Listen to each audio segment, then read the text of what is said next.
موضوع الدرس في إثبات المعاد وعظمة كتاب الله سورة التكوير تفسير ابن كثير.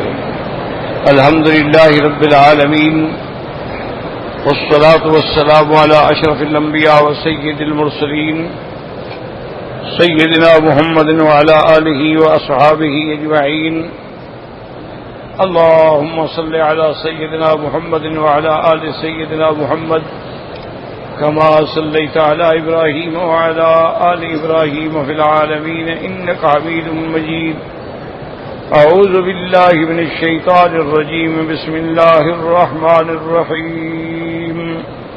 فلا أقسم بالخنس الجوار الكنس والليل إذا أسعس والصبح إذا تنفس إنه لقول رسول كريم ذي قوة عند ذي العرش مكين مطاع ثم أمين وما صاحبكم بمجنون ولقد رآه بالأفق المبين وما هو على الغيب بضنين وما هو بقول شيطان رجيم فأين تذهبون إن هو إلا ذكر للعالمين لمن شاء منكم أن يستقيم وما تشاءون إلا أن يشاء الله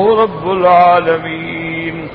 قال المؤلف والمفسر رحمه الله تعالى أدام النفع بعلومه وعلومكم في الدارين آمين إلى أن قال. روى مسلم في صحيحه والنسائي في تفسيره عند هذه الآية من حديث مسعر بن كدام عن الوليد بن سري عن عمرو بن هريس قال صليت خلف النبي صلى الله عليه وسلم الصبح وسمعته يقرأ فلا أقسم بالخنس الجوار الكنس والليل إذا أسعس والصبح إذا تنفس. اب مفسر رحمۃ اللہ علیہ فرماتے ہیں کہ امام مسلم نے اپنی صحیح کے اندر اور نسائی نے تفسیر اس آیت پر یہ روایت نقل فرمائی ہے. حضرت عمرو بن حریث رضی اللہ تعالیٰ عنہ فرماتے ہیں کہ صلیتو میں نے حضور کے پیچھے نماز پڑھی صبح کی تو میں نے اس نماز دن سنا آپ یہ قرات فرما رہے تھے فلا اقسم بالخنس الجوار الكنس واللیل اذا اسعس والصبح اذا تنفس. ورواه النسائي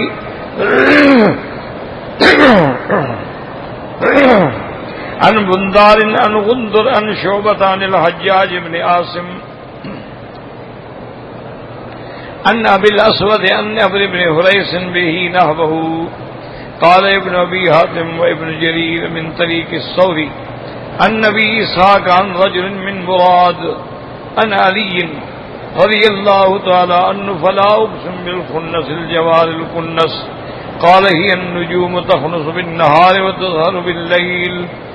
اب اس سند کے اندر حضرت علی رضی اللہ تعالی عنہ نے اس آیت مبارک کی تفسیر فرمائی کہ خنس کا معنی یہ ہے کہ یہ ستارے جو ہیں دن میں چھپ جاتی ہیں اور رات کو ظاہر ہوتے ہیں. وقال ابن جریر حدثنا ابن المثنى قال حدثنا محمد بن جعفر قال حدثنا شعبة عن سماك بن حرب سمعت خالد بن عرعرة سمعت عليا وسعيدا لا أقسم بالخنس الجوار الكنس قال هي النجوم تخنس بالنهار وتكنس بالليل. وہ فرماتی ہیں کہ میں نے حضرت علی رضی اللہ تعالیٰ عنہ سے اس آیت کی تفسیر سنی. آپ سے جب سوال کیا گیا کہ خنس الجوار الکنس سے کیا مراد ہے تو حضرت علی نے فرمایا اس سے مراد ستارے ہیں جو دن کو چھپ جاتے ہیں اور رات کو ظاہر ہوتے ہیں. وحدثنا ابو قریب قال حدثنا وکیع بن اسرائیل عن سماک عن خالد عن علی رضی اللہ تعالی عنہ قال هي النجوم اس سے مراد ستارے ہیں. وهذا اسناد جيد صحيح الى خادم بن ارعرة والسامي الكوفي. قال ابو حاتم الرازي روي عن علي روي عن سروان السماك والقاسم بن عوف الشيباني ولم يذكر فيه جرحا ولا تعديلا فالله اعلم، نہ اعتراض کیا نہ ان کی تعدیل بیان فرمائی. وروى يونس النبي اسحاق بن الحارث بن علي رضی اللہ تعالیٰ عنہ انہا النجوم، اس سے مراد ستارے ہیں. رواہ ابن ابی حاتم وقضى روى عن ابن عباس المجاہد والحسن وقتادہ والسدی وغیرہم. ان سب حضرات نے بھی یہی فرمایا کہ اس سے مراد انہا النجوم و ستارے ہیں. وقال ابن جریر حدثنا محمد بن بشار قال حدثنا حوض بن خلیفہ قال حدثنا عوف بن بکر بن عبد اللہ فی قوله تبارک و تعالی فلا اقسم بالخنس الجوار الکنس قال هي النجوم الدواری التي تجری تستقبل المشرق. انہوں نے فرمایا اس سے وہی ستارے چمکنے والے مراد ہیں جو مشرق کی طرف آپ یعنی چلتے ہیں، سورج کی طرف چلتے ہیں. وقال بعض الائمۃ انما قیل النجوم الخنس فی حالۃ الرؤیا ثم هي جوار فی فلکها وفی حال غیبوبتها یقال لها کنس. اب مفسر فرماتے ہیں کہ بعض ائمہ فرماتے ہیں کہ ستاروں کو خنس اس لیے کہا گیا کہ فی حالۃ الرؤیا جب ظاہر ہوتے ہیں، ثم هي جوار پھر یہ اپنے فلک فی فلک یسبحون، اس فلک کے اندر یہ چلنے والے ہوتے ہیں. وفی حال غیبوبتها، اور جب یہ چھپ جاتے ہیں تو ان کو کنس کہا جاتا ہے. من قول العرب اوذب الى کناسه اذا تغیب فیہ، جیسے کہ محاورات عرب میں ہے کہ بھئی وہ ہرنی نے اپنے آپ کو چھپا لیا جب وہ غائب ہو گئی اپنے مقام میں. وقال اعمش ابراہیم قال قال عبداللہ فلا اقسم بالخنس قال بقر الوحش. انہوں نے فرمایا اس سے مراد بقر وحشی ہیں، جنگلی گائے. وقضى قال الثوري النبي اسحاق النبي ميسر عبد الله فلا اقسم بالخنس الجوار الكنس ما هي يا عمرو قلت البقر قال وانا ارى ذلك. میں نے پوچھا کہ کیا مراد ہے؟ انہوں نے فرمایا وہ گائے جنگل والی مراد ہے جو کبھی ظاہر ہوتی ہے، دوڑتی ہے پھر چھپ جاتی ہے. انہوں نے فرمایا کہ میں بھی یہی سمجھتا ہوں. وقضى روى يونس النبي اسحاق النبي وقال ابو داود الطيالسي عن عمرو النبي عن سعيد بن جبير عن ابن عباس الجوار الکنس قال البقر تقنص الى الظل، کہ وہ گائے جو ہے جنگل کی وہ سائے کے اندر جا کے چھپتی ہے. وقال سعید بن جبیر وقال ابن عباس الذباء، انہوں نے فرمایا اس سے مراد ہرنی ہے. وقضى قال سعید ایضا مجاہد والضحاک وقال ابو الشعثاء جابر بن زید الذباء والبقر، اس سے مراد ہرنیاں اور جنگل کی گائیں مراد ہیں. کبھی وہ ظاہر ہوتی ہیں کبھی وہ چھپ جاتی ہیں.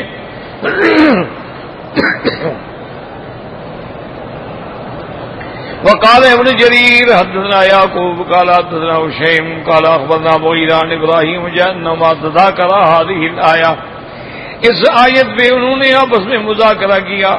فلا اقسم بالخنس الجوار الکنس. وقال ابراہیم نے مجاہد قل فیہا بما سمعت. حضرت ابراہیم نے حضرت مجاہد سے فرمایا کہ جو تم نے اس آیت کے بارے میں سنا ہے وہ بیان کرو. قال وقال مجاہد كنا نسمع بشيء الناس يقولون انها النجوم. انہوں نے فرمایا ہم نے تو کچھ اور سنا تھا لیکن لوگ کہتے ہیں کہ اس سے مراد ستارے ہیں.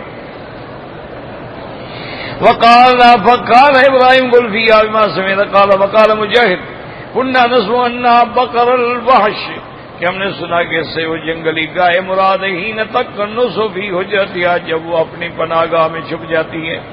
قال فقال ابراہیم انہم یکذبون علی علی هذا كما رواه نری، یکذبون علی علی هذا كما رواه نری انه زمن الاسفل الاعلى والاعلى الاسفل. انہوں نے فرمایا یہ جو کہتے ہیں وہ جھوٹ بولتے ہیں کہ انہوں نے اعلیٰ کو اسفل کر دیا اور اسفل کو اعلیٰ کر دیا، کہ ستارے اعلیٰ ہوتے ہیں اور ہرنیاں اور گائیں زمین پہ ہوتی ہیں. الخنس الجوار الکنس هذه النجوم والذباب وبقر الوحش. قال ويحتمل ان يكون الجميع مرادا، اور ہو سکتا ہے کہ یہ سارے اقوال جو ہیں درست ہوں، لیکن ایک بات یاد رکھیں، یہ مفسرین رحمت اللہ علیہم کے اقوال ہوتے ہیں کہ فلاں نے یہ فرمایا یہ فرمایا یہ فرمایا. اور یہ مفسرین کی انتہائی دیانتداری ہوتی ہے کہ وہ سارے اقوال ذکر کرتے ہیں، لیکن یاد رکھیں کہ راجح قول جو اس سے ہے وہ مراد ہیں وہ 5 ستارے جن کو کہا جاتا ہے خمسہ متحیرہ، اور وہ 5 ستارے جو ہیں بڑے مشہور ہیں، جیسے عطارد ہے، مشتری ہے، مریخ ہے، زحل ہے، زہرہ ہے۔ ان کو خمسہ متحیرہ کیوں کہتے ہیں کہ یہ ایسے مثلا سیدھے جا رہے ہیں، پھر رک جاتے ہیں، پھر یہ الٹے واپس آ جاتے، پھر چل پڑتے ہیں، تو اس لیے کبھی یہ ظاہر ہوتے ہیں، کبھی رکتے ہیں، کبھی چھپ جاتے ہیں، تو ان کے بارے میں اللہ نے قسم کھائی۔ اور یہی قول راجح ہے کیونکہ اس سے پہلے جو ابتدائے سورت ہے اس کا تعلق بھی تو سورج سے ہے، الشمس کوورت وَإِذَا النُّجُومُ انْكَدَرَتْ، جب سورج بے نور ہو جائے اور جب تارے جھڑ جائیں، تو پہلے بھی تو شمس اور ستاروں کا ذکر ہے، تو اب بھی یہ تاروں کا ذکر ہے، اس سے مراد نجوم خمسہ متحیرہ ہے، اللہ تبارک و تعالیٰ نے اس کی قسم کھائی۔ اور یاد رکھیں کہ ستاروں کا ذکر ہے، نجوم کا ذکر ہے، قرآن پاک میں جہاں جہاں اللہ نے ذکر فرمایا، اس سے یعنی یاد رکھیں ہمیشہ کہ اس سے 3 فائدے ہیں۔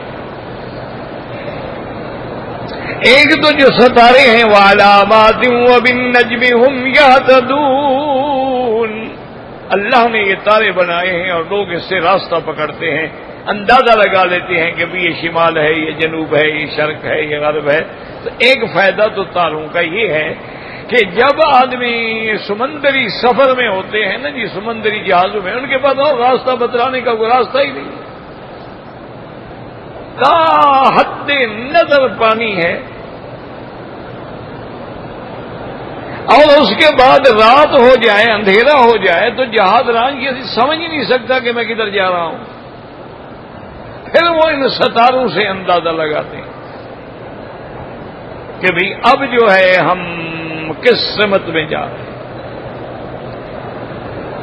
اور اسی طرح جب آدمی صحرا میں ہوتا ہے، اب جیسے دیکھیں آپ ماشاءاللہ مکہ مکرمہ سے مدینہ منورہ تک، ریاض تک، دمام تک صحرائے اعظم ہے۔ اب صحرا میں آدمی رات کو آ گیا ہے تو اس کے پاس کوئی ذریعہ نہیں ہے پہچاننے کا کہ بھئی میں نے جانا ہے مشرق، میں ٹھیک جا رہا ہوں یا غلط جا رہا ہوں، تو ستاروں کو دیکھیں۔ اسی لیے جو ماہرین ہیں انہوں نے ایک اصول بھی بنایا ہوا ہے کہ جب ستارہ آپ کے کندھے کی طرف ہے تو کعبہ کس طرف ہوگا،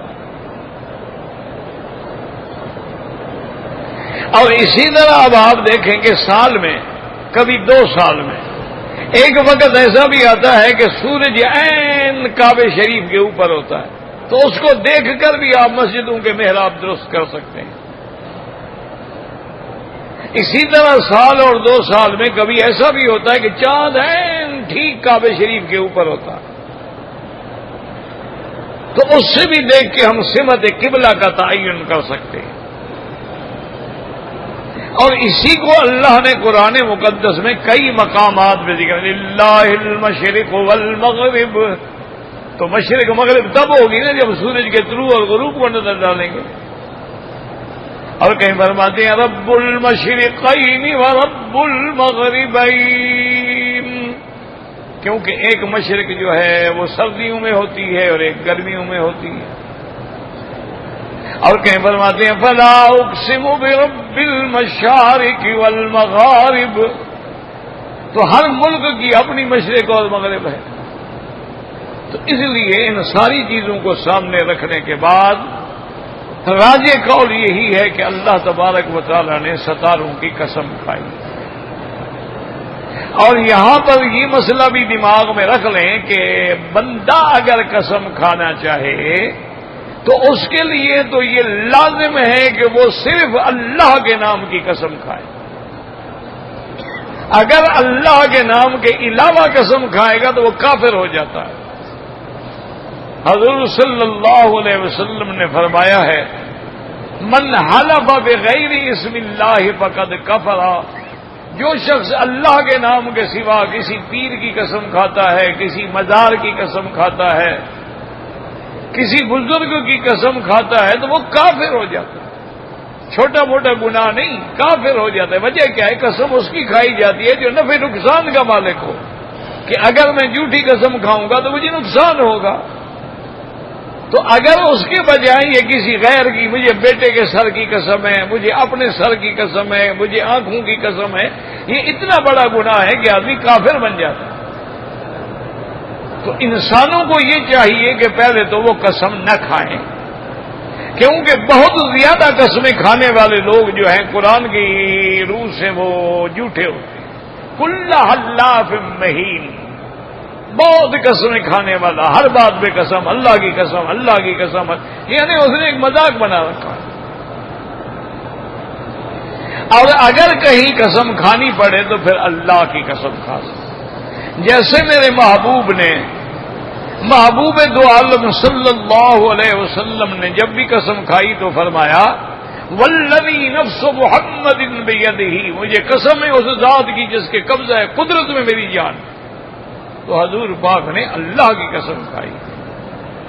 اسی طریقے سے الفاظ جو ہیں واللہ، باللہ، تاللہ، یعنی وا قسمیہ ہے، با قسمیہ ہے، تا قسمیہ ہے، تو قسم اللہ کے نام کی ہو۔ لیکن اللہ تبارک و تعالی جس چیز کی قسم کھائیں اس کی مرضی ہے، وہ تو خالق ہے، وہ تو مالک ہے، وہاں تو کسی شرک کا گمان ہی نہیں ہے نا۔ تو اس لیے اللہ تبارک و تعالی نے کبھی والتین کی قسم کھائی ہے، کبھی اللہ تبارک و تعالی نے والزیتون کی قسم کھائی ہے، کبھی اللہ تعالی نے واللیل کی قسم کھائی ہے، کہیں اللہ تبارک و تعالی نے والشمس کی قسم کھائی ہے، کہیں اللہ تبارک و تعالی نے والضحیٰ کے وقت کی قسم کھائی ہے۔ اور سب سے بڑی شان مصطفیٰ صلی اللہ علیہ وسلم ہے، یہ شان کسی کو نہیں ملی ہے کہ اللہ نے میرے مدنی کے زمانے کی بھی قسم کھائی ہے، مکان کی بھی قسم کھائی ہے، آپ کے عمر کی بھی قسم کھائی۔ یہ مقام کسی نبی کو نہیں ملا، کسی پیغمبر کو نہیں ملا۔ اللہ فرماتے لا اقسم بہذا البلد وانت حل بہذا البلد، بدری مجھے اس شہر کی قسم ہے جس میں آپ رہتے ہیں۔ تو اللہ نے مکے کی قسم کھائی اور یہ فرمایا کہ جہاں آپ رہتے ہیں، تو حضور کے مکان کی قسم ہو گئی۔ اور اسی طرح اللہ نے آپ کے زمان کی بھی قسم کھائی، فرمایا والعصر، مجھے قسم ہے زمان کی، آپ کا زمانہ جو ہے زمانہ بعثت الی یوم القیامہ، مجھے اس زمانے کی بھی قسم ہے۔ اور اسی طرح اللہ نے فرمایا لعمرک انہم لفی سکرتہم یعمہون، میرا بدنی مجھے آپ کی عمر کی قسم ہے۔ تو اس لیے علماء فرماتے ہیں وبلدک واسرک وعمرک یا محمد، مجھے آپ کے بدل کی بھی قسم ہے، آپ کے زمانے کی بھی قسم ہے، اور آپ کی عمر کی بھی قسم ہے۔ یہ کافر جو ہیں یہ کفر کی اور گمراہی کے نشے میں اونده پڑے ہوئے ہیں، وقت آئے گا تو ان کو بھی پتہ چل جائے گا۔ تو اس لیے یاد رکھیں کہ یہاں جو قسمیں مراد ہیں اس سے مراد ستارے۔ اب یہ غور کریں کہ آخر اللہ نے ستاروں کی قسم کیوں کھائی؟ حالانکہ ستاروں سے علم حاصل کرنا جو ہے بس صرف اتنا ہے کہ راستہ دیکھ لو، وعلامات وبالنجم هم يهتدون۔ اور دوسرا فائدہ کیا ہے؟ فرمایا انا زینا السماء الدنیا بمصابیح، ہم نے اس کو زینت سما بنا دیا اور علامات اور ہدا بنا دیا ہے۔ بس اس سے یہ نفع اٹھا سکتے ہیں آپ، اس کے علاوہ اگر کوئی مغز خوری کریں گے تو نقصان ہوگا۔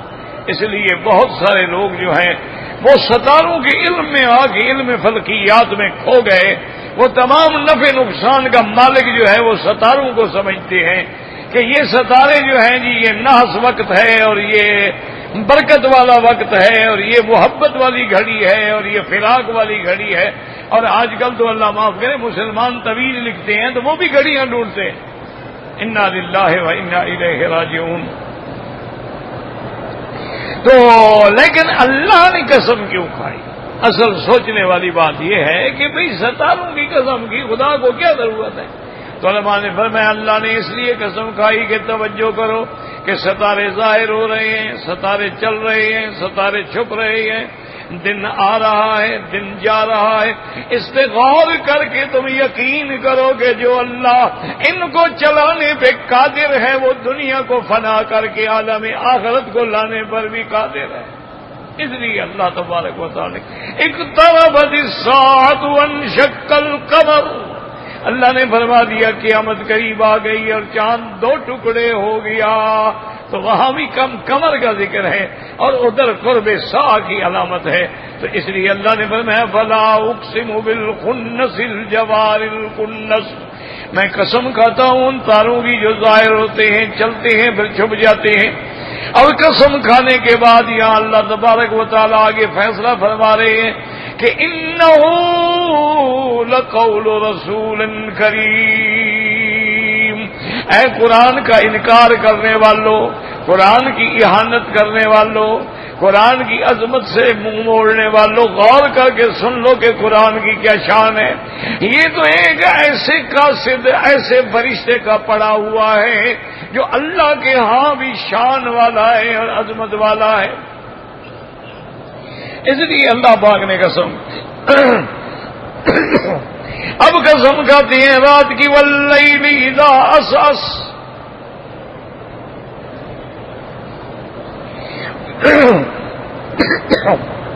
پھر یہ قولان اعظم اقبالہ بجلالہ، یاد رکھو اس کا لفظ جو ہے یہ ضدین میں استعمال ہوتا ہے۔ کیا معنی؟ آنے میں بھی اور جانے میں بھی، یعنی لفظ ایک ہے، اس سے مراد رات کا آنا بھی لے سکتے ہیں آپ، رات کا جانا بھی لے سکتے ہیں، جیسے لفظ زوج تو اس سے خامند بھی مراد لے سکتے ہیں، بیوی بھی مراد لے سکتے ہیں، ایک لفظ ہے لیکن دونوں ضدین میں استعمال ہوتا ہے۔ اقبالہ بظلامہ قال مجاہد اظلم اسمانا اظلم، جب رات اندھیری چھا جائے۔ سعید بن جبیر اذا نشا، جب رات پیدا ہو گئی۔ قال سعید غش الناس، جب رات نے لوگوں کو ڈھانپ لیا اندھیرے میں۔ وقضا قال عطیۃ اللوفی وقال علی بن ابی طلحہ اللوفی عن ابن عباس اذا اسعس من اذا ادبر، جب رات پیٹھ دے کے چلی۔ وقضا قال مجاہد وقتادہ والضحاک وقضا قال زید ابن عبد الرحمن اذا اسعس اذا ذهب، جب رات جائی فتولى پھر گئی۔ وقال ابو داود الطیالسی حدثنا شعبۃ بن المغیرہ بن البختری سمع ابا عبد الرحمن السلمی قال خرج علينا علي رضي الله تعالى عنه حين صوب المصوب بصلاة الصبح، فقال السائلون عن الوتر والليل إذا عسعس والصبح إذا تنفس هذا حين أدبر حسن۔ اب فرماتی ہیں عبد الرحمن سلمی کے حضرت علی تشریف لائے اس وقت کے جب مؤذن صوبہ یعنی کھڑا ہو گیا چھلانگ لگا کے اذان کے لیے۔ فقال السائلون عن الوتر، اور پوچھنے والوں نے پوچھا کہ حضرت اب ہم کیا کریں، سب صبح ہو گئی وتر۔ فرمایا واللیل اذا عسعس والصبح اذا تنفس، یعنی حین ادبر، عسعس کا معنی جب رات پشت دے کے مڑے۔ تو یاد رکھو کہ وتر کا وقت جو ہے افضل وقت جو ہے وہ آخر ہے، اس لیے حضرت علی نے یہ آیت پڑھی کہ جب رات پیٹھ دے کے جا رہی ہو اور صبح آ رہی ہو وہی وتر کا افضل وقت ہے۔ یعنی کیا مانا کہ جب آج کل جیسے آپ دیکھتے ہیں کہ بھائی 4:10 پہ تہجد کی اذان ہوتی اور 5:10 پہ فجر کی اذان ہوتی ہے، تو یہ گویا رات کا آخری حصہ ہے، اس میں تہجد پڑھنا اور وتر پڑھنا جو ہے وہ افضل ہے۔ ویسے وتر کی نماز جو ہے آپ نماز عشاء کے بعد بھی پڑھ سکتے ہیں، اور یہ بھی لوگوں نے غلط مسئلہ بنایا ہوا ہے کہ اگر ہم نے وتر پڑھ لیا تو پھر تہجد کیسے پڑھیں گے، یہ غلط بات ہے۔ آپ وتر عشاء کے بعد پڑھیں، تہجد آخری رات میں پڑھیں۔ وہ تو مسئلہ یہ ہے کہ اگر آپ نے وتر نہیں پڑھے ہیں اور آپ نے تہجد پڑھنی ہے تو پہلے تہجد پڑھ کے آخر میں وطر پڑھیں، وطر پہلے نہ پڑھیں، یہ مقصد ہے۔ یہ نہیں ہے کہ اگر عشاء کو ہم وطر پڑھ لیں تو نعوذ باللہ پھر تہجد ہی چھوڑ دیں کہ جی وہ تو وطر تو ہم نے پڑھ لیے تھے، اب تہجد کیسے پڑھیں۔ تو اس لیے حضرت علی نے دلیل پکڑی رات کے جانے سے۔ وقال اختار ابن جریر ان المراد کو اذا ادبر، جب رات جائے، والصبح اذا تنفس، صبح جب روشن ہو، واستشهد بقول الشاعر ايضا حتى اذا الصبح له تنفسا وانجاب عنها ليلها واسعسا اي ادبر، وعندي ان المراد بقوله اذا اسعس اذا اقبل، جب رات آ جائے، وان كان يصيح استعماله في الادبار ايضا، ادبار میں بھی اس کا استعمال جو ہے وہ جائز ہے، لیکن الاقبال ہا ہونا انصب، کیونکہ اللہ نے قسم کھائی کہ انه اقسم باللیل وظلامه اذا اقبل وبالفجر وضیائه اذا اشرق، اللہ نے قسم کھائی رات کی اور جب اس کا اندھیرا ہو جائے اور دن کی جب وہ روشنی لے آئے، جیسے اللہ فرماتے ہیں واللیل اذا یغشا والنہار اذا تجلی، وقال تعالی والضحى واللیل اذا سجى، وقال تعالی فالق الاصباح وجعل الليل سكنا، وغير ذلك من الآيات۔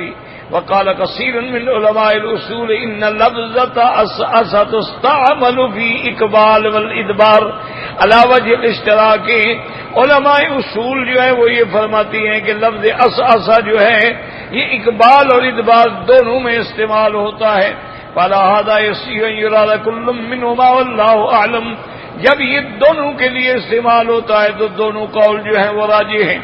وقال مجھے وكان بعض اهل المعرفة بكلام العربية من اسعدنا من اوله واظلم، وہ فرماتی ہیں کہ اسعس کا معنی جب اس کا اول حصہ آ جائے اور اندھیرا چھا جائے۔ وقال الفراء كان ابو البلاد الناوي ينشد بيتا اسعس حتى لو يشاء ادنى كان له من ذويه مكبس، يريد لو يشاء اذا ازدنا ادغم الدال في الدال۔ قال الفراء وكانوا يزعمون ان هذا البيت مسنون، یہ بیت جو ہے گھڑا ہوا ہے۔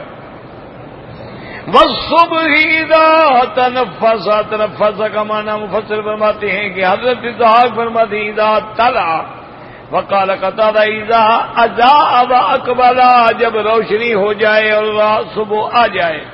وقال سعید اذا نشأ، جب صبح پیدا ہو جائے، وهو المروي عن علي رضي الله تعالى عنه۔ وقال الجبري عن ضوء النهار اذا اقبل وتبين، کہ جب دن کی روشنی جو ہے وہ آ جائے اور ظاہر ہو جائے، تو ان کی قسمیں کھانے کے بعد اب جواب قسم کیا آئے گا، انه لقول رسول کریم۔ تو راجح قول یہی ہے کہ یہاں قسم ان چیزوں سے مراد کیا ہے، نجوم خمسہ متحیرہ، وہ ستارے جو جاتے ہیں ظاہر ہوتے ہیں پھر چلتے چلتے رک جاتے ہیں، رک کے پھر الٹ آتے ہیں، ان ستاروں کی اللہ نے قسم کھائی ہے۔ اسی طرح دن کی اور رات کی قسم کھائی ہے، تاکہ اس نظام عالم کو دیکھ کر ہم یہ یقین کر لیں کہ جو اللہ ابھی رات آ گئی پھر دن آئے گا پھر رات آئے گی، جو اس نظام کے چلانے پہ قابل ہے قادر ہے، وہ اس دنیا کو فنا کرنے کے بعد عالم آخرت کے پیدا کرنے پہ بھی قادر ہے۔ واللہ اعلم۔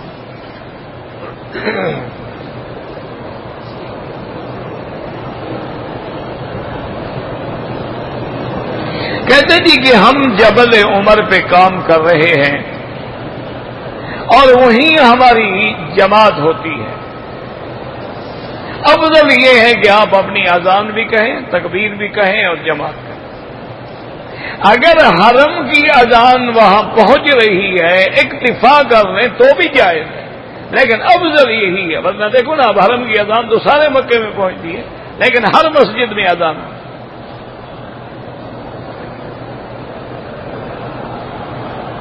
اور جتنی اللہ کا نام بلند ہوگا، تھوڑا سا توجہ کیا کریں، اتنا ہی فائدہ ہے نا۔ جتنی دفعہ آپ اللہ کا نام لیں گے آپ حیران ہوں گے کہ اب لوگوں نے جن کو اللہ نے علم دیا ہے انہوں نے انٹرنیٹ پہ بیٹھ کے حساب لگایا ہے کہ 24 گھنٹے میں کوئی ایک سیکنڈ بھی خالی نہیں ہے مگر اللہ اکبر کی آواز آ رہی. کیا مطلب؟ یعنی سمجھیں کہ ایک جگہ مثلا سورج نکل رہا ابھی اذان ختم نہیں ہو رہی تو دوسری جگہ وقت ہو گیا, وہاں اذان ابھی ختم نہیں ہوئی تو تیسری جگہ وقت ہوگی. یعنی 24 گھنٹے میں ہر وقت ہر گھڑی ہر سیکنڈ میں ہر لمحہ میں اللہ اکبر اللہ اکبر اللہ اکبر کی صدا بلند ہو رہی. اس کی وجہ یہ ہے نا, اب جیسے دیکھیں آپ کے اور پاکستان کے اوقات کے درمیان میں 2 گھنٹے کا فرق ہے. آپ کے اور انڈیا کے اوقات میں 2.5 گھنٹے کا فرق ہے. آپ کے اور انگلینڈ کے اوقات میں تقریباً 2.5 گھنٹے کا فرق ہے. آپ کے اور امریکہ کے اوقات میں 9 گھنٹے کا فرق ہے. آپ کے اور ہانگ کانگ میں 5 گھنٹے کا فرق ہے. تو یہ جو اوقات ہے نا فرق کا, تو ایک جگہ اذان ختم ہو رہی ہے دوسری جگہ شروع ہو رہی ہے. تو اس لیے انہوں نے کمپیوٹر سے یہ بات نکالی ہے کہ کوئی لمحہ ایسا نہیں ہے کہ جہاں اللہ کی آواز بلند نہ ہو رہی ہو اور پھر بھی ہم اللہ کی طرف نہ لوٹیں. ہر وقت ہمیں بلایا جا رہا ہے, حی علی الصلاۃ حی علی الصلاۃ حی علی الفلاح حی علی الفلاح 5 دفعہ منادی ندا کر رہا ہے. تو اس لیے آپ بھی اذان بھی کہا کریں اور تکبیر بھی کہا کریں. امام جب سمع اللہ لمن حمدہ کہتا ہے تو ربنا ولک الحمد بالکل اس کو بھی پڑھنا ہے, امام بھی پڑھے گا. سمع اللہ لمن حمدہ ربنا لک الحمد یا ولک الحمد کوئی بات نہیں. حمدن کثیرا طیبا مبارکا کما یحب ربنا ویرضا. تو مقتدی بھی پڑھے گا اور امام بھی پڑھے گا. امام تو سمع اللہ لمن حمدہ بھی کہے گا اور ربنا لک الحمد, لیکن مقتدی صرف ربنا ولک الحمد پڑھے گا.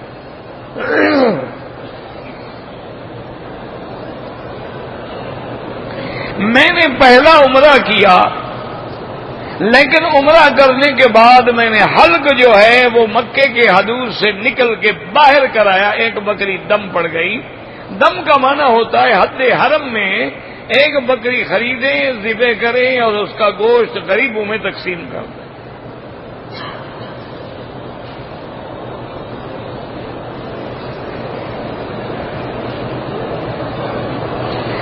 ایک آدمی پر دم پڑ گئی ہے, وہ پاکستان چلا گیا.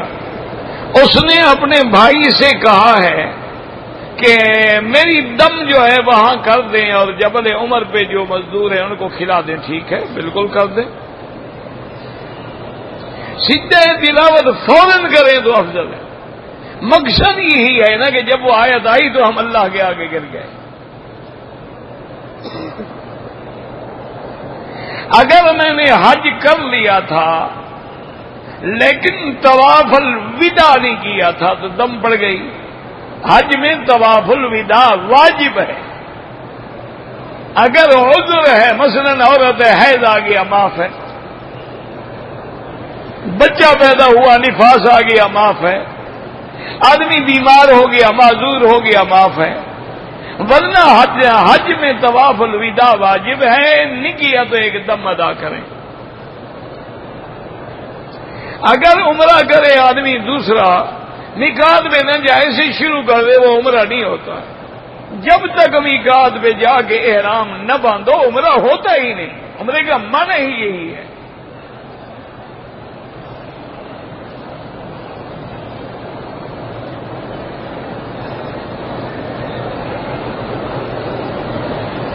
کہتے جی کہ مرنے والے کو جب قبر میں سوال و جواب کے لیے اٹھایا جاتا ہے تو اس وقت کون سی نماز کا وقت ہوتا ہے؟ جب مر جاؤ گے تو پتہ لگ جائے گا۔ اللہ کے بندے، مرنے کے بعد کوئی نماز نہیں، مرنے کے بعد تکلیف ختم ہو گئی، اب ہمارے لیے کوئی آگے نماز نہیں ہے۔ جب نماز ہے ہی نہیں تو نماز کا وقت کیا ہے؟ وہ تو ایک روایت میں یوں آتا ہے کہ جب سوال جواب ہو رہا ہوتا ہے تو اس کو محسوس ہوتا ہے کہ بھی نماز کا وقت ہو رہا ہے، وہ کہتا ہے بھی مجھے چھوڑو میں نماز تو پڑھ لوں۔ یہ اس کا ایک تخیل ہے، ورنہ وہاں کوئی نماز کا وقت نہیں ہوتا کہ اب فجر کا وقت ہے، اب ظہر کا وقت ہے، اب عصر کا وقت ہے، اب مغرب اور عشاء۔ مر گیا ماتت اذا مات الانسان قامت قیامت، اس کی قیامت قائم ہو گئی۔ وہ تو اللہ اس کے روح کا سلسلہ جوڑ دیتے ہیں تاکہ سوال و جواب ہو سکے۔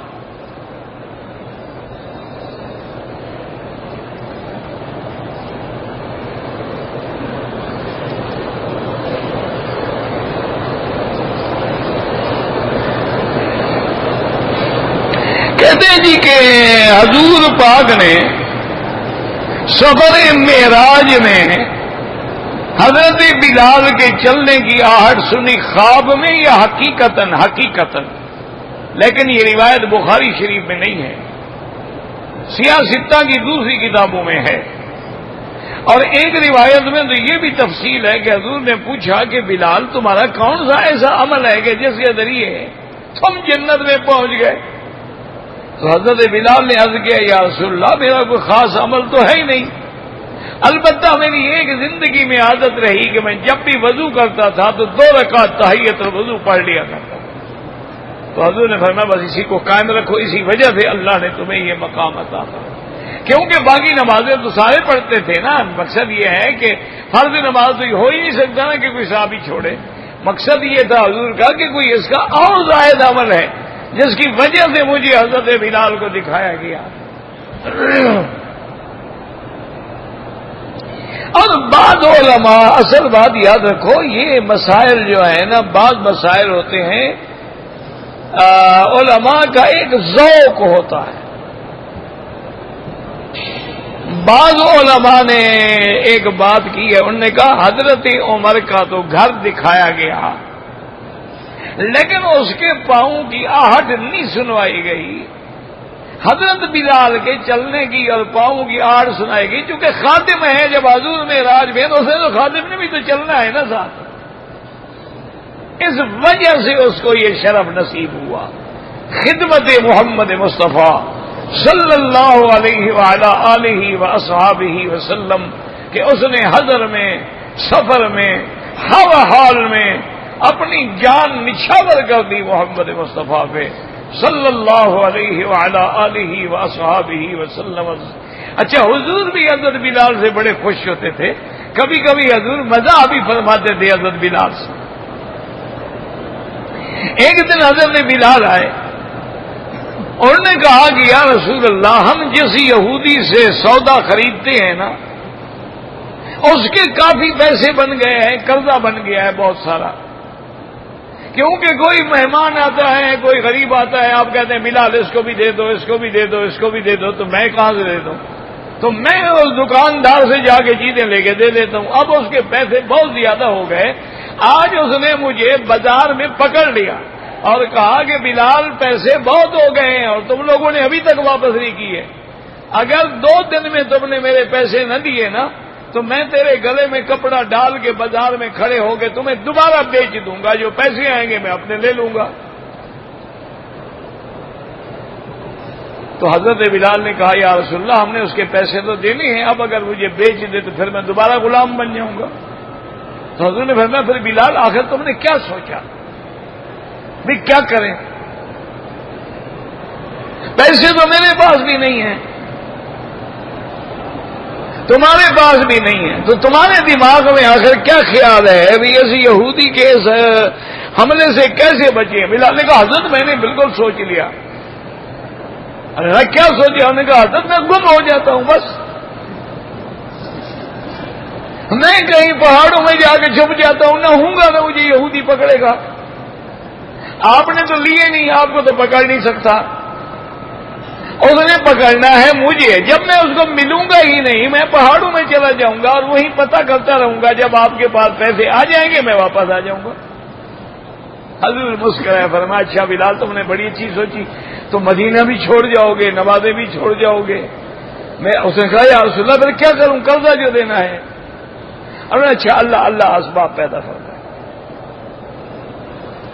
حضرت بلال رضی اللہ تعالیٰ عنہ فرماتے ہیں کہ صبح کا وقت قریب تھا, میں اذان کے لیے آ رہا تھا. حضور نے فرمایا بلال نماز پڑھ کے مسجد کے باہر جاؤ, 2 اونٹنیوں پہ مال اللہ نے بھیجا ہے, وہ سارا مال اتار کے یہودی کا قرضہ اتارو اور جو باقی بچ جائے پھر خیرات کر دو. تو حضرت بلال رضی اللہ تعالیٰ عنہ آئے تو دیکھا کہ 2 اونٹنیاں مال سے لدی ہوئی بیٹھی. تو فرماتی ہیں میں نے یہودی کو بلایا کہ آؤ بدبخت اپنا قرضہ لو, اور باقی جو حضور نے دیا تھا. اسی لیے حضور ہمیشہ فرماتے تھے انفق بلالن انفق بلالن, بلال خرچ کرو خرچ کرو. لا تخشى على ذي العرش اقلالا, عرش والے سے کیوں ڈرتے ہو, وہ ہمیں بھوکا مارے گا, اس کے خزانے آسمان و زمین میں کوئی کمی ہے. تو لہذا بہرحال یہ روایت بخاری شریف میں نہیں ہے. اور یہ بھی ایک مسئلہ دماغ سے نکال لو کہ جو روایت بخاری میں نہ ہو وہ حدیث ہی نہیں ہوتی. یہ بھی بعض لوگوں کو بخار ہو جاتا ہے. اللہ کے بندے, آخر امام بخاری نے حدیثیں کہاں سے لی ہیں؟ اور سب سے پہلی حدیث کی کتاب تو موطا امام مالک ہے. آخر امام بخاری بھی تو کسی کا شاگرد ہے کہ نہیں ہے؟ بہت ساری روایات ایسی ہیں جو امام مسلم نے لی ہے, امام بخاری نے نہیں لی. بہت ساری روایات وہ ہیں کہ جن کو امام بخاری نے لیا ہے, امام مسلم نے نہیں لیا. بہت ساری روایات ایسی ہوتی ہیں کہ جو بخاری میں بھی نہیں ہے, مسلم میں بھی نہیں ہے, لیکن سنن کے اندر موجود ہے اور ان کا متن اصل میں موجود ہے. تو یہ ضروری نہیں ہوتا کہ ہر بات میں انسان دعویٰ کرے کہ مجھے گواہ چاہیے اور گواہ بھی فلاں ہو. یہ تو مدعی گوانا نہیں ہے. یہ کون سا دعویٰ ہے دنیا میں کہ آدمی دعویٰ کرے اور کہے کہ جی میں تو گواہ تب مانوں گا جب وزیر خود آگے گواہی دے. پھر عدالت تو نہ ہوئی, وہ تو تیرے منشے کے تابع ہو گئی نا. مانا ہوتا ہے کہ حدیث مبارک صحیح ہو جس سے علماء نے استدلال کیا ہو. بہت ساری احادیث مبارک ہیں اور امام بخاری رحمت اللہ علیہ نے تو تقریباً 6000 حدیثیں نقل فرمائی ہیں, اور ان میں بھی مقررات اگر نکال لو کہ ایک حدیث بار بار آپ نے ذکر فرمائی, مختلف ابواب میں آپ نے ذکر فرمائی. تو یہ بات بھی دماغوں میں نہ رکھا کرو, ساری حدیث حدیث ہے. حضور پاک کی حدیث ہو, راوی ثقہ ہے.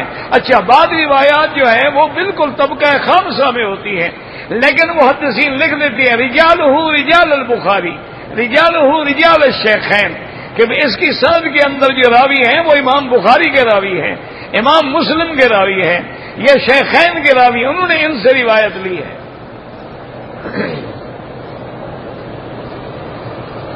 عرفات کا لفظی معنی جاننا. آپ نہیں کہتے عرف تھا, کیا تم نے مجھے پہچان لیا, جان لیا, یا کہتے عرف تو میں نے تم کو پہچان لیا ہے. تو اس لیے چونکہ ساری دنیا وہاں جمع ہو کے ایک دوسرے کو ملتے ہیں, پہچانتے ہیں.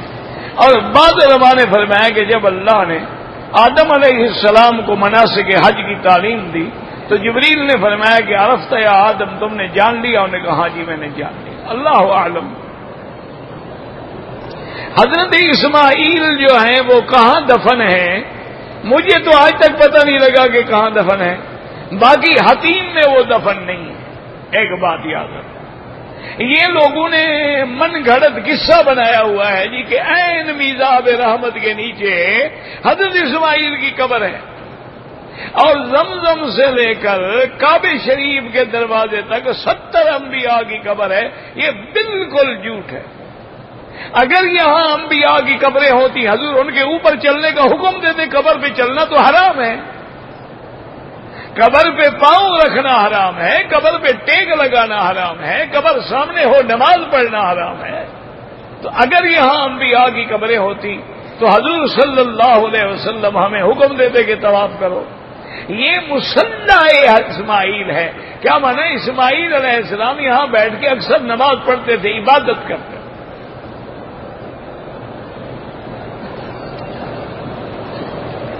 دیکھو نا جی، ہمیں قبروں کا اتنا شوق ہے، کعبہ مل گیا قبر ڈھونڈ رہے.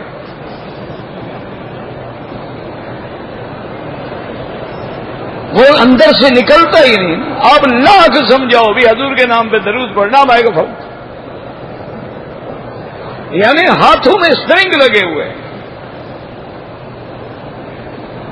اور یہ بھی سمجھتا ہے کہ یہ بدعت ہے، یہ گمراہی ہے، یہ گناہ ہے کہ آدمی اپنے ہاتھ چومے اور احسان محمد مصطفیٰ پہ کرے. یعنی اللہ نے عقل نہیں دیا، وہ بھوسا بھرا ہوا ہے. اللہ کے بندے، جب اللہ نے فرما دیا میرے مدنی پہ صلاۃ و سلام پڑھو، حضور نے فرمایا میرا نام آئے درود پڑھو، تو بات ختم ہو گئی. لیکن نہیں، مکے میں آ گئے، طواف کر لیا، عمرہ کر لیا، صفا مروہ دوڑ لیا. اس کو تلاش ہے جی اسماعیل کی قبر کہاں ہے، پھر حضرت اسماعیل کی اماں کی قبر کہاں ہے، پھر ابراہیم علیہ السلام کی قبر کہاں ہے. یہ قبریں ہی ڈھونڈ رہا ہے، کیونکہ زندگی جو قبروں میں گزر گئی ہے. مسئلہ سمجھو، ما سوائے قبر النبی صلی اللہ علیہ وسلم کسی کے قبر کے بارے میں یقین سے نہیں کہا جا سکتا. صرف واحد قبر ہے میرے مدنی محمد مصطفیٰ کی، جس کے بارے میں کوئی شبہ نہیں ہے. یقین ہے کہ ھذا قبر رسول اللہ. اب لوگوں کا کیا ہے، انہوں نے تو حضور کے روضے میں بھی بی بی فاطمہ کی قبر بنائی ہوئی ہے. اب اس کا کوئی علاج ہے؟ اللہ کے بندے، وہ بی بی فاطمہ کا گھر ہے، وہ قبر نہیں ہے. بی بی فاطمہ کی قبر تو جنت البقیع الغرقد میں ہے، لیکن قبروں کی تلاش ہے. اچھا، 70,000 انبیاء کی قبر انہوں نے مینا کی مسجد میں بنائی ہوئی ہے. بعد نے کہا نہیں 70 ہے، میں نے کہا چلو شکر ہے 70 کہہ دیا. 70,000 کہہ رہے سارے نبی یہی آگے دفن ہو گئے تھے. ابراہیم الخلیل کے بارے میں آتا ہے کہ شام کے اندر جو شہر ہے الخلیل، وہاں آپ کا مزار ہے. لیکن اللہ عالم، یہ اللہ کا نظام ہے کہ اللہ اپنے برگزیدہ بندوں کی قبروں کو چھپا دیتے ہیں تاکہ شرک نہ ہو.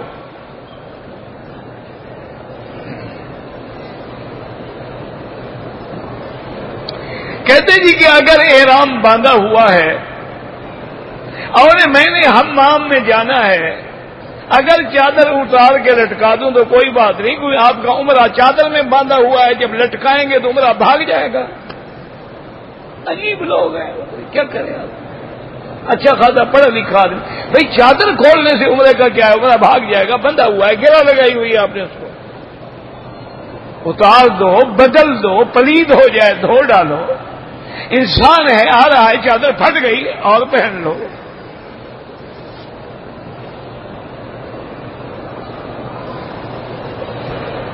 میں کویت سے آیا ہوں، اپنا عمرہ کر لیا ہے.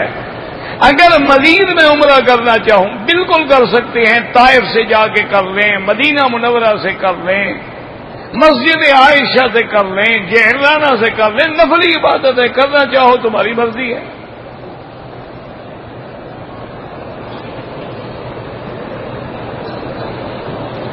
احرام میں اگر عمرے کا احرام ہے تو التبا کندھا نکالنا جو ہے وہ ضروری ہے. اگر نفلی طواف ہے تو اس میں کوئی ضروری نہیں.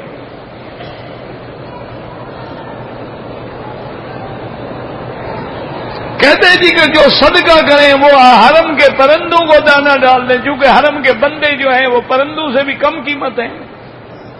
اللہ کے بندے صدقے کا معنی ہے مستحق کو دو، غریب کو دو، نابینا ہے، معذور ہے.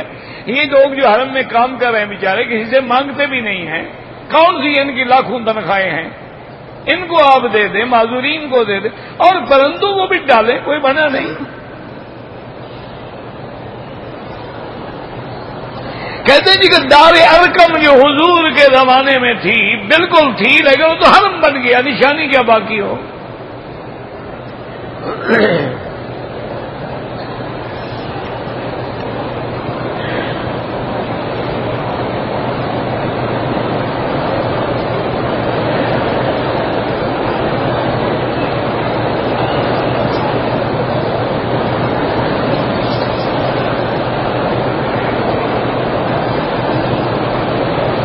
اگر ایک عورت نے حیض روکنے کے لیے گولیاں کھائیں، گولی کھا لی، عمرے کی نیت کر لی، احرام کی پہن لیا، تقریباً ایک دن تک اس کو خون بھی نہیں آیا، یہ اس کے ایام حیض ہیں یا ویسے دن ہیں؟ یہ دیکھنا پڑے گا نا کہ انہی دنوں میں ان کو حیض آتا ہے۔ حیض اس کو نہیں آیا، جب عمرہ کر لیا واپس گئی تو شلوار پہ داغ تھا، ایک بکری دم ادا کر دے، مانا یہ ہے کہ اس نے ناپاکی میں کیا۔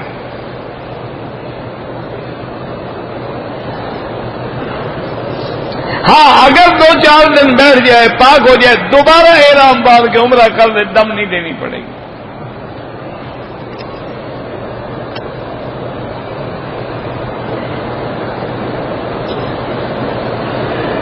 کہتے جی کہ ہمارے ہوٹل میں جو ہم سے پہلے رہتے تھے وہ کھجور بھول گئے ہیں، اس پر ایڈریس بھی نہیں ہے کہ ہم ان کو پہنچا دیں، تو غریبوں کو تقسیم کر دیں۔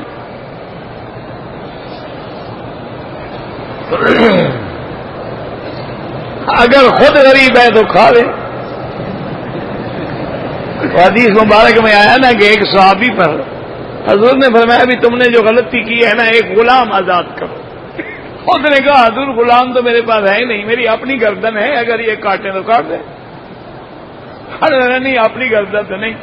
اب فرمایا اچھا ایسا کرو کہ 2 مہینے کے روزے رکھو لگاتار۔ اس نے کہا حضرت میں اگر روزہ رکھوں نا تو مجھے بھوک لگتی ہے دن میں 3-4 دفعہ، اور میں نہ کھاؤں تو اندھا ہو جاتا ہوں۔ میں تو رمضان کے روزے مشکل سے رکھتا ہوں۔ آپ نے فرمایا پھر 60 مسکینوں کو کھانا کھلاؤ۔ اس نے کہا حضور میرے گھر میں تو اپنے کھانے کے لیے بھی ایک وقت کی روٹی مشکل سے ملتی ہے، کھانا کیا کھلاؤں؟ ابھی یہ باتیں ہو رہی تھیں حضور کی خدمت میں، 60 وسق جو ہے نا، 60 سا 2 وسق جو ہے کھجور کسی نے ہدیہ بھیجی۔ حضور نے فرمایا ادھر آؤ ادھر آؤ، یہ لے جاؤ، یہ غریبوں میں تقسیم کر دو، تمہارا کام ہو جائے گا۔ اس نے کہا یا رسول اللہ مدینے میں مجھ سے زیادہ غریبی کوئی نہیں۔ آپ نے فرمایا پھر تم ہی کھا لو۔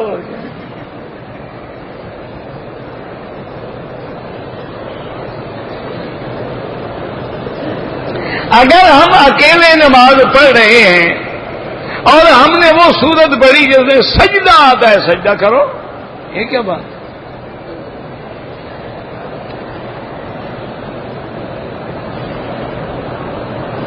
قرآن کو دل سے پڑھ سکتے ہیں، اس پر اجر نہیں ملتا، اجر ملتا ہے جب زبان سے ادا کرو گے۔ حضور کو بھی یہی حکم، لا تو حرک میں ہی لسانہ کا، جب جبریل پڑھے تو نہ پڑھو، جب جبریل پڑھ کے چلا جاؤ فتبع قرآن۔ قرآن کو کعبے کی طرف رخ کر کے پڑھیں، زیادہ افضل ہے، ادب ہے، ورنہ جدھر رخ کرو کوئی بات نہیں۔ کہتے جی کہ بعض لوگ ایسے بھی ہیں جو چپل باتھ روم میں استعمال کرتے ہیں، اسی میں نماز پڑھتے ہیں۔ بھئی اگر وہ پاک ہیں اور دھو کے آتے ہوں تو کوئی حرج نہیں، لیکن اگر شبہ ہے تو نہیں پڑھنی چاہیے۔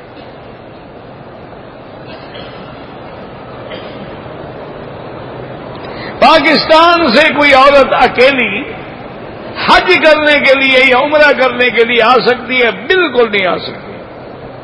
بغیر محرم کے سفر کرنا جائز ہی نہیں، اور جس عورت کا محرم نہ ہو اس کے لیے اللہ نے حج پہ آنا بھی منع کر دیا۔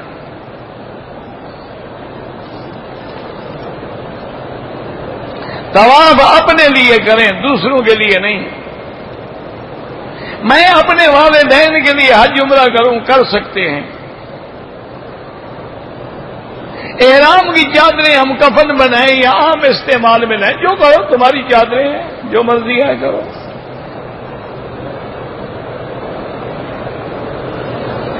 ہمارے گروپ کے پاسپورٹ جو ہے وہ گم ہو گئے ہیں۔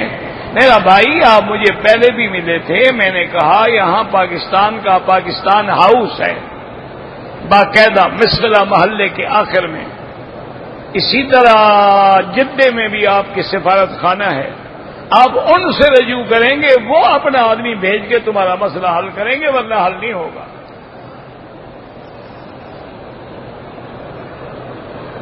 حجر اسود کو بغیر طواف کے بوسہ دینا ناجائز ہے۔ سنت تب ہے جب طواف کرو۔ زمزم کے پانی سے وضو کریں کوئی حرج نہیں، لیکن جب دوسرا پانی موجود ہے تو کیوں کریں؟ طواف شروع کرتے ہوئے منہ کعبہ شریف کی طرف ہوگا اور کس طرف ہوگا؟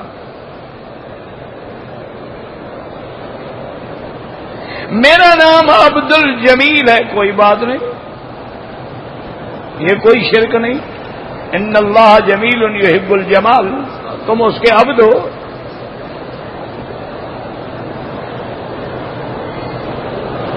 میں کمزور آدمی ہوں، 7 چکر جو ہے اکٹھے نہیں کر سکتا، تو میں 2 ایک صبح کروں اور 4-5 شام کو، ایسا نہ کریں، ریڈی پہ کر لیا کریں، یا ہر چکر کے بعد تھوڑا بیٹھ کے سانس لے کے پھر پورا کر لیں۔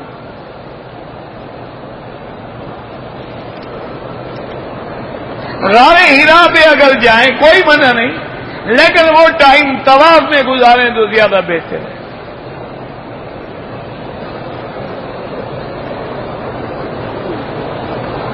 مسجد کے امام اگر داڑھی شیو کرتا ہو اس کے پیچھے نماز نہ پڑھے، کیونکہ داڑھی بار بار منڈانے والا گناہ کبیرہ کا مرتکب ہو جاتا ہے اور فاسق فاجر ہو جاتا ہے۔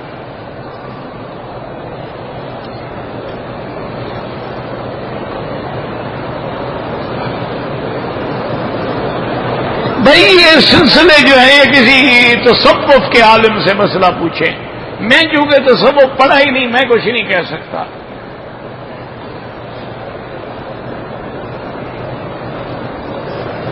اصحاب رسول ازواج مطہرات کے گستاخ جو ہیں ان سے رشتہ داری نہ کریں۔ جو لوگ فوت ہو گئے ہیں ان کے لیے عمرہ ہو سکتا ہے۔ کہتے ہیں جی کہ حدیث میں ہے کہ فاتحہ کے بغیر نماز نہیں ہوتی، ہمارا بھی ایمان ہے کہ فاتحہ کے بغیر نماز نہیں ہوتی۔ مجھے تم یہ بتلاؤ کون سی نماز ہے جس میں فاتحہ نہیں ہوتی؟ کوئی نماز آپ مجھے بتلاؤ نا۔ فاتحہ کے بغیر نماز امام نے پڑھی یا ہم نے پڑھی؟ نماز میں تو فاتحہ آ گئی نا، تو نماز تو بغیر فاتحہ کی نہیں ہوئی۔ باقی مقتدی کا لفظ تم دکھلا دو تو ہم سب پڑھا کریں گے۔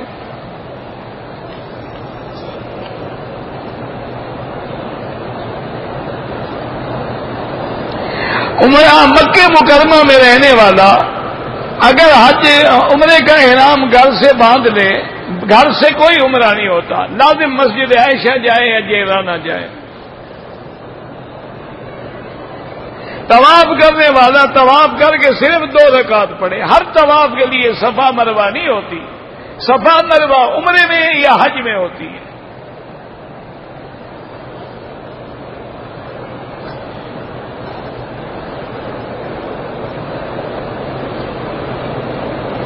مردوں کو زندہ کہتے ہیں، اللہ کہتا ہے، ہم تو نہیں کہتے ہیں۔ اللہ کے نبی کہتے ہیں کہ جب گزرو تو کہو السلام علیکم یا دار قوم مؤمنین۔ تو کبھی اللہ کے نبی نے حکم دیا پہاڑوں کے پاس گزرو تو سلام کہو، دیواروں کے پاس گزرو تو سلام کہو، تو اس کا معنی ہے کہ ہمارا سلام سنتے ہیں۔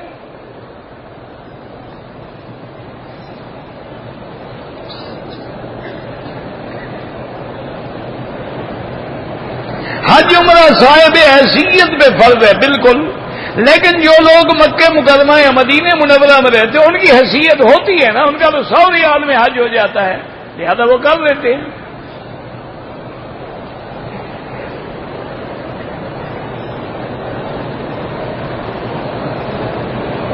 مجھے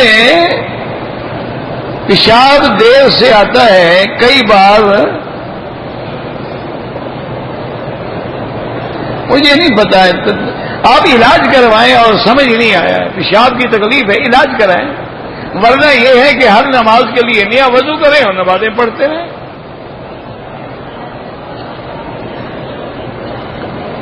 بار بار جانا پڑتا ہے آپ کو، تو باہر بیٹھے رہیں، جب نماز کا وقت آئے وضو کر لیا، نماز پڑھ لی، پھر کر لیا۔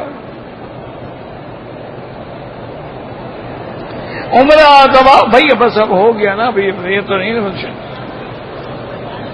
تو جا کے علاج کراؤ بس۔ ہم میقات ریاض سے آئے ہیں، احرام نہیں باندھا تو فوراً آپ طائف چلے جائیں، احرام باندھ کے عمرہ کر لیں، دم سے بچ جاؤ گے۔ کیوں دم کے 400 ریال بھرتے ہو؟ یہ 30 ریال میں آپ طائف ہو کے آ جائیں گے۔ واللہ اعلم، ربنا تقبل منا انک انت السمیع العلیم، اللهم اشفنا واشف مرضانا وارحم موتانا واستجب دعانا ولا تخيب رجاءنا برحمتك یا ارحم الراحمین۔ یا اللہ بیماروں کو شفا عطا فرما، یا اللہ بیماروں کو شفا عطا فرما، یا اللہ بے حیاؤں کو حیا عطا فرما، بے دینوں کو دین عطا فرما۔